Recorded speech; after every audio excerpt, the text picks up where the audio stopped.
अगला टॉपिक हम लोग पढ़ने जा रहे हैं potential energy of dipole in uniform electric field. पहले भी हम डाइपोल के बारे में काफ़ी बात कर चुके हैं चैप्टर नंबर 1 में। अभी हम लोग देखते हैं कि यूनिफॉर्म इलेक्ट्रिक फील्ड में क्या होता होगा। पोटेंशियल एनर्जी वही अपना वर्क डन। ये मैंने 3 फील्ड लाइन ली हैं और ये रियलिटी में बहुत सारी हैं, इनफाइनाइट लाइन है, इनके बीच में भी आपकी मर्जी, आप इन्हें 5 करोड़ या 10 करोड़ कितनी मान लो। ये अपना डाइपोल रखा हुआ है किसी एंगल पे, थीटा एंगल पे रखा हुआ है। यहाँ पे रखा हुआ है -q1 और यहाँ पे रखा हुआ है q मान लो, क्योंकि इक्वल चार्ज होने इसमें, ये +q। डाइपोल बन गया। डाइपोल की लेंथ कितनी होती है 2l और डायरेक्शन क्या होती है नेगेटिव टू पॉजिटिव। फिजिक्स में नेगेटिव टू पॉजिटिव इसकी डायरेक्शन मानते हैं, केमिस्ट्री वाले पॉजिटिव टू नेगेटिव मानते हैं, उनका अपना कुछ रीजन होगा उसका। आप यहाँ पे ध्यान से देखिए, जब ये -q है, अगर ये यहाँ पे रखा तो इस पे फोर्स किधर लगेगा बताइए। इधर से फील्ड लाइन आ रही है एक तरह से मान लो, तो इसे इधर इस साइड अट्रैक्ट किया जाएगा तो इस पे फोर्स ऐसे लगेगा। Vector F1 is equal to क्या है अपना वेक्टर -QE हो जाएगा। वेक्टर फॉर्म में चार्ज को विद साइन लिखते हैं, और ये इधर जा रही है तो इधर नेगेटिव होगा तो इसे इधर इस साइड अट्रैक्ट किया जाएगा, ये इस साइड से रेपेल किया जाएगा। तो F2 फोर्स इसके ऊपर कितना लगेगा +QE, charge with sign in vector form. तो आप देख रहे हैं कि जो नेट फोर्स है, टोटल फोर्स वो कितना है, net force on dipole, F net on dipole. तो net force is equal to vector F1 plus vector F2 अगर आप लिखें तो -QE प्लस QE, तो कितना आया बेटा ये, तो ये आया हमारा 0। तो नेट फोर्स 0 है, इसका मतलब ये चलेगा तो नहीं, तो इसका ट्रांसलेटरी क्या है, यहाँ पे एक इक्विलिब्रियम है। और जब किसी बॉडी पे 2 इक्वल और अपोजिट फोर्स लगते हैं तो उसके घूमने के चांस बन जाते हैं, और इस घुमाने वाले फोर्स को हम लोग क्या बोलते हैं, टॉर्क। मान लीजिए कोई बॉडी है, इस पे इधर से 10 न्यूटन लगे और इस एंड से ऊपर को 10 न्यूटन लगे, तो नेट फोर्स कितना है 0, 10 10, दोनों एक दूसरे कैंसिल कर रहे हैं वेक्टर में। बट ये नीचे लग रहा है ऊपर, तो क्या है घूम जाएगा, तो बिल्कुल घूम सकता है। तो ऐसे घुमाने वाले फोर्स को हम एक तरह से टॉर्क बोल देते हैं। तो क्या लिख सकते हैं, but 2 equal and opposite force exert a torque on dipole। ये टॉर्क लगाते हैं, और टॉर्क का फॉर्मूला क्या होता है बेटा, आइदर फोर्स, कोई सा भी एक फोर्स इनटू आइदर क्या, magnitude of either force, magnitude of either force, magnitude of either force, कोई सा भी एक फोर्स, प्लस या माइनस नहीं, आपको बस मैग्नीट्यूड लेना, into perpendicular distance between force. तो मैग्नीट्यूड अगर आप इन फोर्स का लिखें तो कितना लिखा जाएगा, हर एक का मैग्नीट्यूड तो QE है, और परपेंडिकुलर डिस्टेंस कितनी होगी, ये 2l है, वो थीटा, तो ये भी थीटा, इन दोनों के बीच की डिस्टेंस, ये इस लाइन के बीच की, तो क्या ये डिस्टेंस परपेंडिकुलर बोली जाती है, तो ये अपनी 2l साइन थीटा होगी, ये क्या होगी 2l कोस थीटा, हमने लिख ली 2l साइन थीटा। अब बताइए Q इंटू 2l को क्या बोलते हैं आप, तो कैसे P बोलते हैं, तो टो equal to PE sine theta. तो ये टॉर्क आ गया, जो आपको स्टार्टिंग में आप इसकी डायरेक्ट वैल्यू भी रख सकते हैं इसकी, अदरवाइज यहां तक आप इसको प्रूफ करेंगे। अब आपको क्या निकालना, वर्क डन निकालना, क्योंकि मैंने बताया पोटेंशियल एनर्जी का मतलब होता है वर्क डन। जब भी आपसे पोटेंशियल एनर्जी किसी क्वेश्चन में पूछी जाए तो समझ लीजिए आपको उस क्वेश्चन में क्या निकालना है, वर्क डन। तो वर्क डन पे आते हैं, चलिए रफ कर रहा हूं मैं, से आप नोट कर लेना वीडियो को पॉज करके।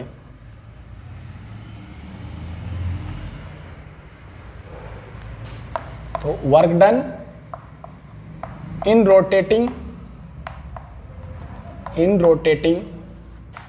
the dipole through angle theta,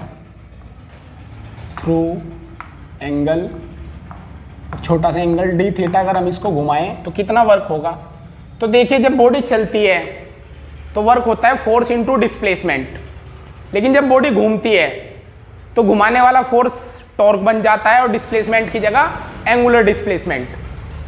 तो वर्क आ जाएगा टॉ डी थीटा का इंटीग्रेशन। और अगर आपने इसको θ1 से θ2 घुमा दिया तो पूरा वर्क आ जाएगा। ठीक है, टो की वैल्यू आप रख सकते हैं PE sine theta D theta integration of θ1 से θ2। तो PE अपना कांस्टेंट है, इंटीग्रेशन किसका होना बच्चों, साइन थीटा का। और बायो वाले तो याद रखिए इसको कि साइन थीटा का इंटीग्रेशन हमेशा माइनस कोस थीटा होता है। तो हो गया PE माइनस कोस थीटा, यहां पे θ1 यहां पे θ2, एक बार ये रखेंगे एक बार ये, तो क्या आ गया PE कोस माइनस का θ2 और ये प्लस हो जाएगा कोस θ1। तो वर्क किसके इक्वल आया, तो वर्क आ गया PE, इसको पहले लिख लो इसको बाद में, कोस θ1 माइनस कोस θ2। तो इस तरह से आप इसका क्या कैलकुलेट कर सकते हैं, वर्क कैलकुलेट कर सकते हैं। तो ऐसे आप इसका वर्क कैलकुलेट कर दोगे। और यही वर्क क्या है इसकी, पोटेंशियल एनर्जी। तो जब डाइपोल को थीटा एंगल घुमाया गया तो इतना वर्क हुआ, और व्हेन रोटेट, आप ये भी लिख सकते हैं व्हेन रोटेट θ1 टू θ2, तो ये वर्क आ जाएगा। क्लियर है बेटा, तो इतना इसमें आप करेंगे। अब आगे देखिए, अच्छा अगर इसमें आगे देखते हैं, इफ θ1 इक्वल टू 90 डिग्री हो, इनिशियली कितने डिग्री हो θ1 90 डिग्री, मतलब डाइपोल ऐसा रखा हो बिल्कुल सीधा, इसको डाइपोल मान लिया आप, ऐसे रखा हो, ऊपर ये नीचे माइनस क्यू ऊपर प्लस क्यू, 90 रखा हो, और फिर किसी एंगल पे घुमाएं, then work done in rotating the dipole θ2 which is equal to theta. तो वर्क क्या आएगा, W equal to PE cos θ1 की जगह 90 माइनस कोस θ2 की जगह थीटा।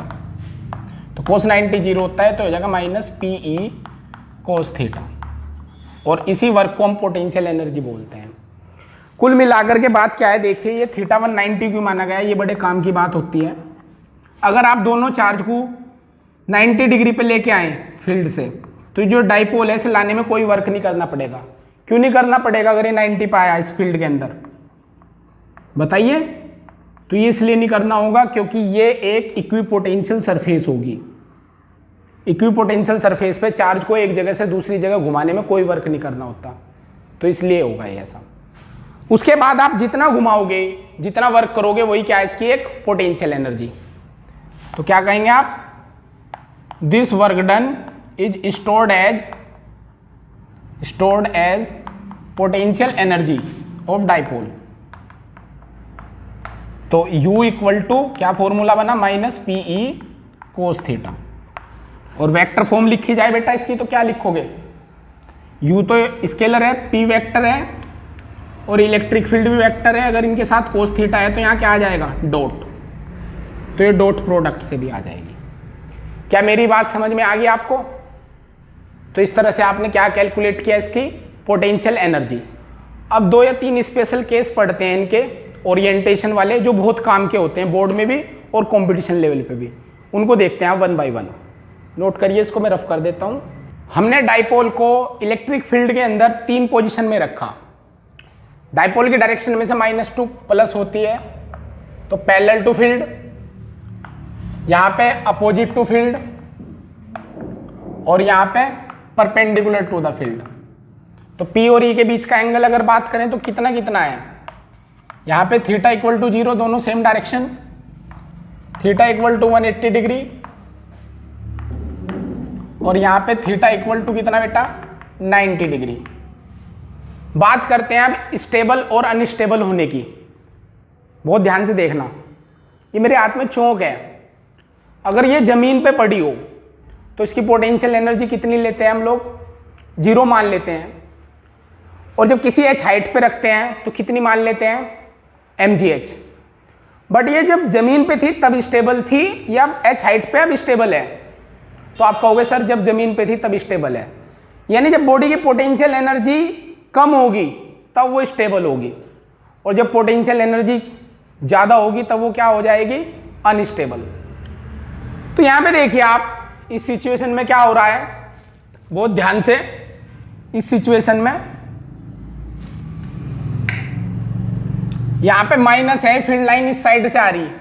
जब फील्ड लाइन इस साइड से आएंगी तो माइनस प्लस के पास रहना चाहेगा, और ये प्लस इधर जा रही तो इधर कहीं माइनस होगा, तो प्लस माइनस के पास रहना चाहेगा। तो कैसी सिचुएशन हुई है हमारी? स्टेबल। तो इसको बोलते हैं स्टेबल इक्विलिब्रियम। इस वाले पे बात करिए, ये प्लस है इधर से आ रही तो प्लस प्लस पे रिपल लगाएगा, उधर माइनस होगा क्योंकि उस साइड जा रही तो माइनस माइनस पे रिपल लगाएगा। तो क्या होगी ये बताइए? अनस्टेबल। तो इसको बोल देंगे अनस्टेबल इक्विलिब्रियम, और ये वाला न्यूट्रल। इसमें कुछ खास बात नहीं होती, बस ये न्यूट्रल इक्विलिब्रियम है। ये अपना कौन सा? Neutral equilibrium. तीसरी बात नेट फोर्स की करते हैं। तो नेट फोर्स तो चाहे उस सिचुएशन में हो या इस सिचुएशन में हो या इस सिचुएशन में हो, तीनों ही सिचुएशन में नेट फोर्स कितना होना साहब? अपना 0, उस पर कोई बात नहीं। टॉर्क की बात करते हैं। Tau equal to P E sine theta. Sine 0 होने की वजह से टॉर्क 0। यहाँ पे टॉर्क क्या होगा? पी ई साइन 180, तो ये भी 0। और इस वाले में tau equal to P E sine 90, तो प्लस पी ई, यानी मैक्सिमम टॉर्क हो जाएगा इसमें। इस वाले में घूमने के चांस सबसे ज़्यादा है, यहाँ पे घूमना बहुत मुश्किल हो जाएगा। Last potential energy U equal to minus P E cos theta. Theta कितने डिग्री? 0, तो कोस 0 की वैल्यू 1, तो कितनी होगी? माइनस पी ई। स्टेबल है तो पोटेंशियल एनर्जी क्या होगी? मिनिमम। पोटेंशियल एनर्जी क्या होगी? मिनिमम। अभी देख भी लेना आप, जब अनस्टेबल होगा तब ये ज़्यादा आएगी। यहाँ कितनी आएगी? U equal to minus P E cos 180। Cos 180 की वैल्यू कितनी होगी? बायो वाले बताएंगे एकदम। तो -1 होती है, तो प्लस V हो जाएगा। तो बताइए कौन से केस में ज़्यादा आई? तो आप कहोगे सर इसमें ज़्यादा आई। तो मैंने कहा भी था जब अनस्टेबल होगा तब ज़्यादा होगी। तो यहाँ क्या होगी? Potential energy maximum. और यहाँ पे कितनी होगी? U equal to minus P E cos 90। Cos 90 होता है 0, तो ये होगी 0। इस केस में 0। ये मिनिमम, मैक्सिमम और वो 0। ये बहुत इंपॉर्टेंट क्वेश्चन है, याद रखना। आपको बोर्ड में भी हेल्प करता है और कंपटीशन लेवल पे भी बहुत ज़्यादा हेल्प करता है। इसको बहुत सही से पढ़ना, एक एक पार्ट इसका, कुछ भी इसमें मैंने छोड़ा नहीं, सब कुछ आपको समझाया है। ठीक है बेटा, हर चीज़ समझ लेना आप इसको। नेट फोर्स हमेशा 0 होगा तीनों में, और ये आपकी इस तरह से एनर्जी आएगी। एक बार इसमें क्वेश्चन आया किसी ओलंपियाड में कि स्टेबल से अनस्टेबल लेके गए, वर्क कितना होगा? स्टेबल से अनस्टेबल। तो मैंने बताया वर्क पोटेंशियल एनर्जी का चेंज होता है कंजर्वेटिव फील्ड के अंदर। U1 माइनस U2 इसका फॉर्मूला याद रखिए। तो स्टेबल टू अनस्टेबल जा रहे हैं, तो इनिशियल स्टेबल है तो कितना होगा बेटा? माइनस पी ई। और अनस्टेबल में वर्क कितना? Potential sorry plus P E, तो वर्क कितना होगा? Minus 2 P E. और अगर वो ये बोलता कि अनस्टेबल टू स्टेबल गए, तो पहले ये वाली एनर्जी फिर वो वाली, इनिशियल में से फाइनल माइनस कर देते, आपका वर्क आ जाता। तो इस तरह से वर्क आपको निकालने आने चाहिए। याद रखिए पोटेंशियल एनर्जी केवल और केवल कंजर्वेटिव फोर्स के लिए डिफाइन की गई है। मतलब कभी आपने ये नहीं सुना होगा कि फ्रिक्शन की भी कोई पोटेंशियल एनर्जी है। सुना तो नहीं होगा ना, फ्रिक्शनल पोटेंशियल एनर्जी नहीं सुनेंगे आप। आपने सुना होगा ग्रेविटेशनल पोटेंशियल एनर्जी, mgs सुना होगा, Gm1m2/r, elastic potential energy half kx², electric potential energy kq1q2/r, ये सुने होंगे, पर फ्रिक्शन की नहीं सुनोगे क्योंकि वो कंजर्वेटिव फोर्स नहीं है। पोटेंशियल एनर्जी केवल उन्हीं फोर्स के लिए डिफाइन है जो कंजर्वेटिव फोर्स होते हैं। इसके लिए आप 11th की जो वीडियोज़ हैं उन्हें देखते रहिए या मेरी लाइव क्लास ज्वाइन करिए। थैंक यू बेटा।